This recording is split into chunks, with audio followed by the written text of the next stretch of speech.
Buenos días, soy Ángeles Encinar y el título de mi ponencia es Novela compuesta y ciclo de cuentos. El reino de Celama, un caso ejemplar. Desde que en 1971 Forrest Ingram publicara su libro Representative Short Story Cycles, se han multiplicado los estudios sobre esta modalidad narrativa, sobre todo en la crítica norteamericana. Al término ciclo de cuentos se han ido añadiendo otros: secuencia de cuentos, compuesto de cuentos, colección integrada de cuentos, cuentos enlazados, y según nos movemos en un continuo cuyos extremos serían el cuento y la novela, estarían también rovel, macrotexto, novela de cuentos, novela fragmentada, novela episódica, paranovela y novela compuesta, entre otros. Con cada nueva apuesta se ha subrayado el rasgo diferenciador del género, a juicio del autor. El monográfico Ciclos, colecciones, macrotextos, la colección de cuentos en teoría y práctica de la revista digital Interference Littéraire reúne un grupo de ensayos que presentan un interesante estado de la cuestión en la actualidad desde las tres tradiciones críticas más representativas: la angloamericana, la francesa y la italiana. Si en la década de los 80 el término preferido por la crítica norteamericana era ciclo de cuentos, en los 90 se opta por el de secuencia de cuentos y novela compuesta. Ninguno de ellos satisface a Rolf Landen, que escoge compuesto de cuentos. Landen lo considera un grupo de historias escritas por un autor y situadas en un orden definido,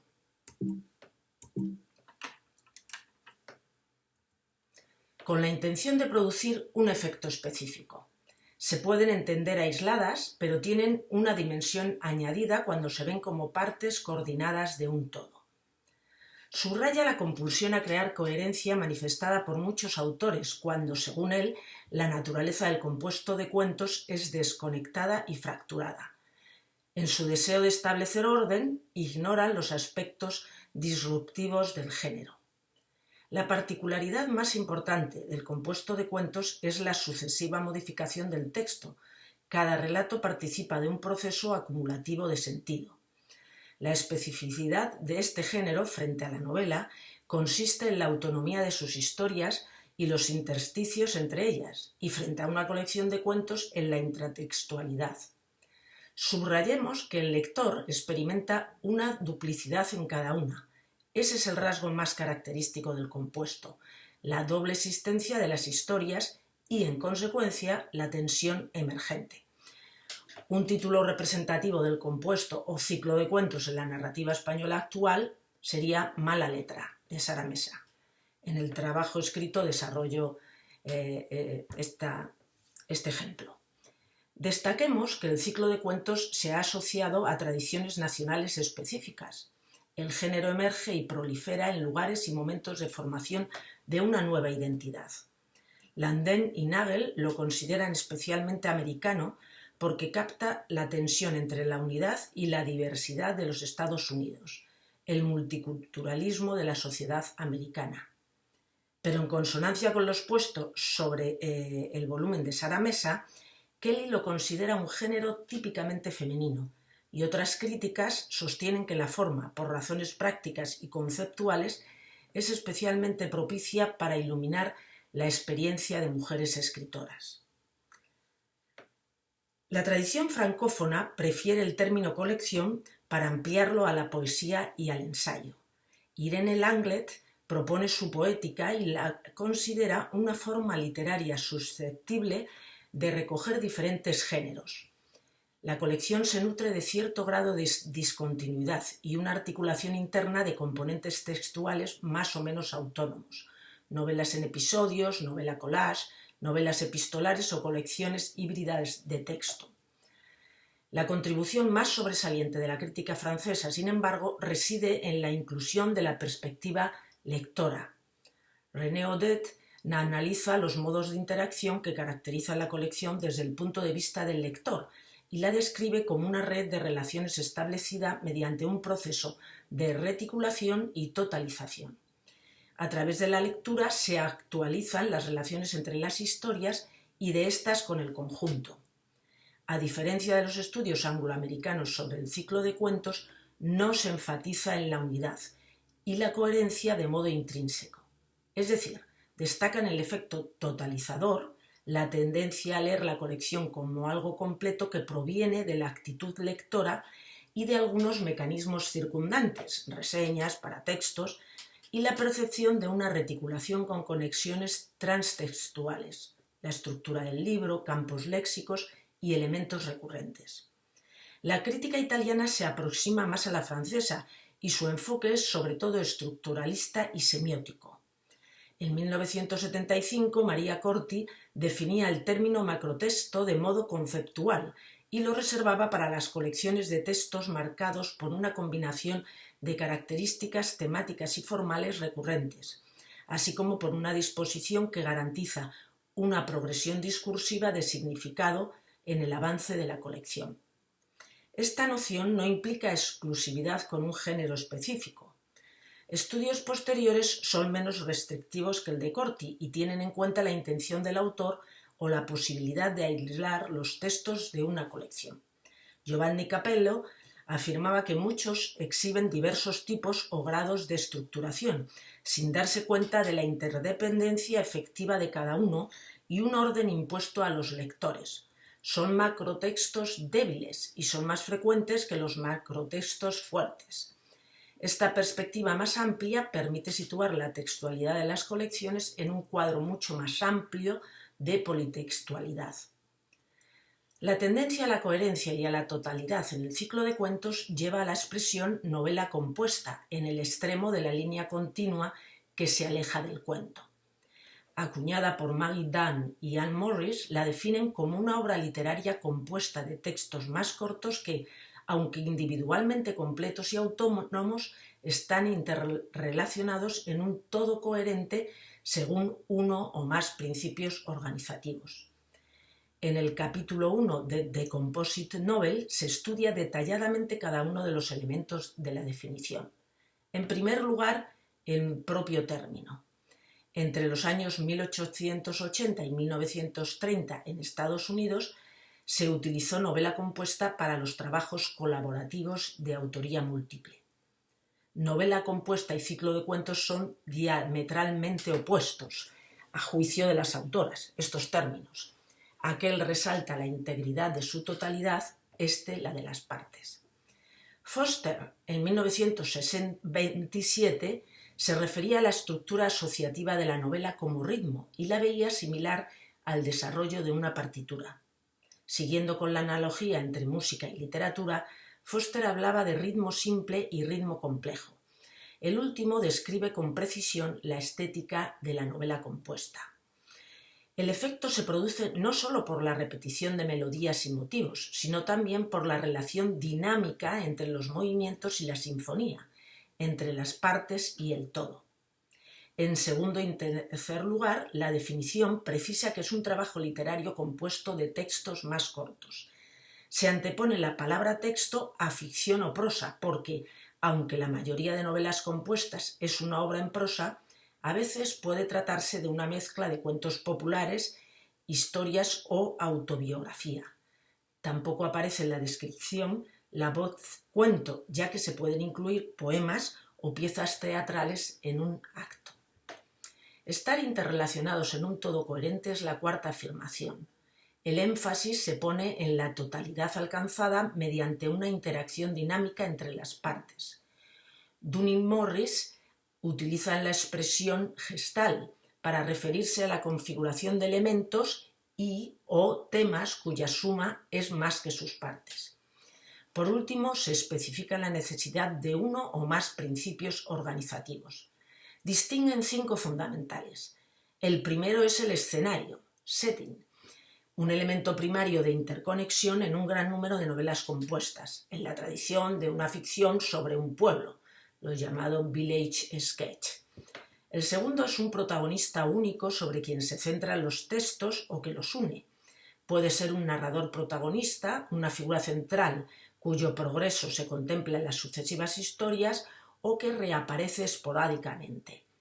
El tercero sería un protagonista colectivo. Se utiliza a menudo para forjar vínculos complejos de unión en novelas compuestas que comprenden una amplia franja de tiempo histórica, o en aquellas cuyo enfoque es multigeneracional o multicultural. El cuarto se trata de un patrón o un modelo que se repite en las historias, en ocasiones con exactitud, para que sea visible e interconecte todas. Finalmente, otro principio de organización es el contar, storytelling. El proceso de crear una ficción se convierte en el verdadero foco. Llevamos ahora la teoría a la práctica con el análisis de El reino de Zelama, un caso ejemplar. En 1996, Luis Mateo Díez publicó El espíritu del páramo, obra a la que siguió 3 años después La ruina del cielo, que obtuvo el Premio Nacional de Narrativa de 1999 y el Premio de la Crítica. Y en 2002 apareció El oscurecer, un encuentro, con la que concluyó el ciclo que en 2003 llamaría El reino de Zelama, al reunir las 3 novelas en un volumen.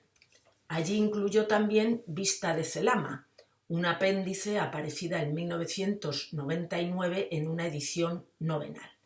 Todo ello subraya la unidad de la trilogía.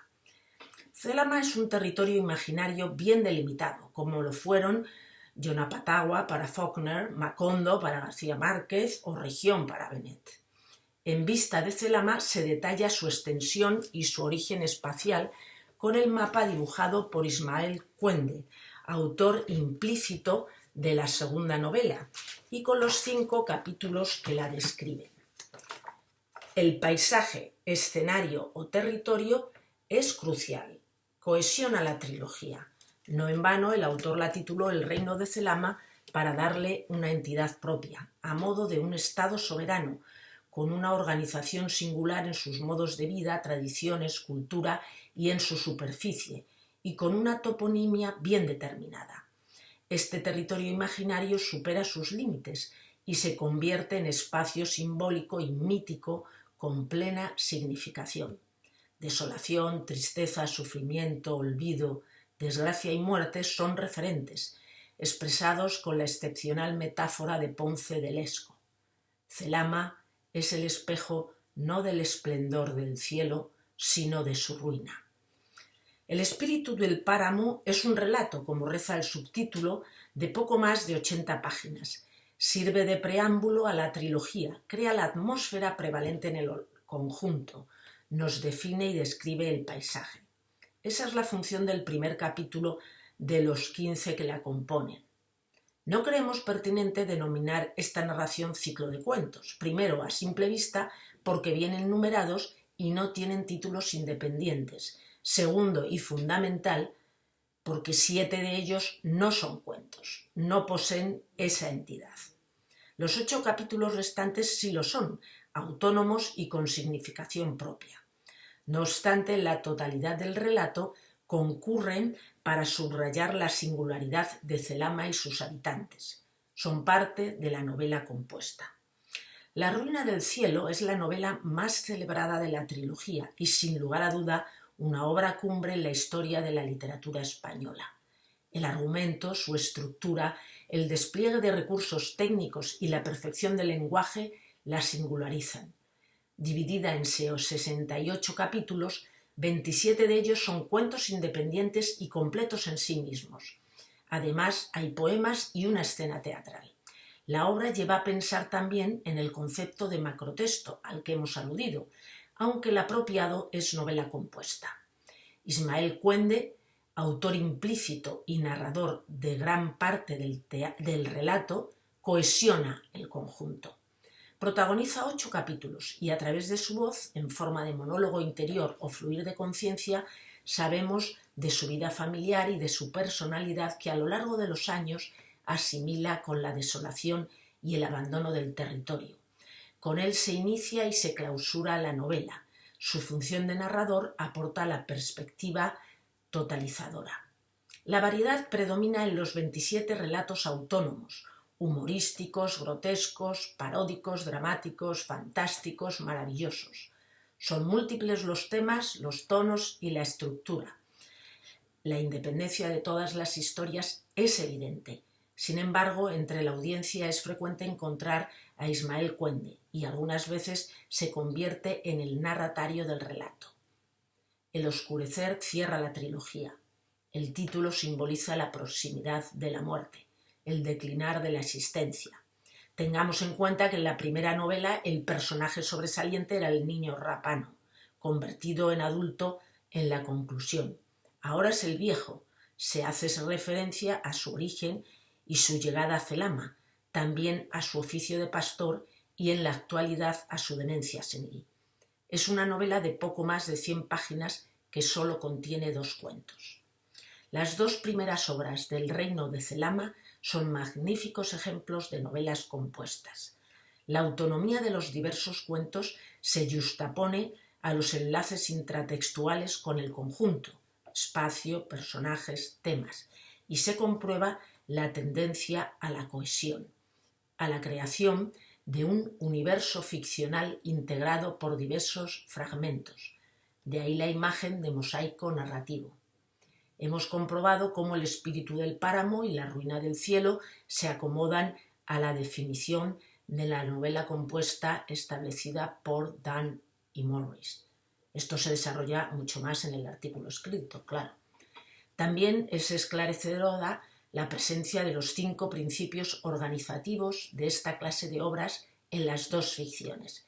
Celama es el escenario de interconexión entre los textos de cada una. Rapano e Ismael Cuende son los protagonistas unificadores respectivamente. No obstante, los habitantes del territorio podrían considerarse el protagonista colectivo a lo largo del tiempo. Hay asimismo un patrón que se repite a través de símbolos y de la metáfora de la ruina. Por último, el arte de contar y la consciencia de narrar prevalecen en ambas novelas. Muchas gracias.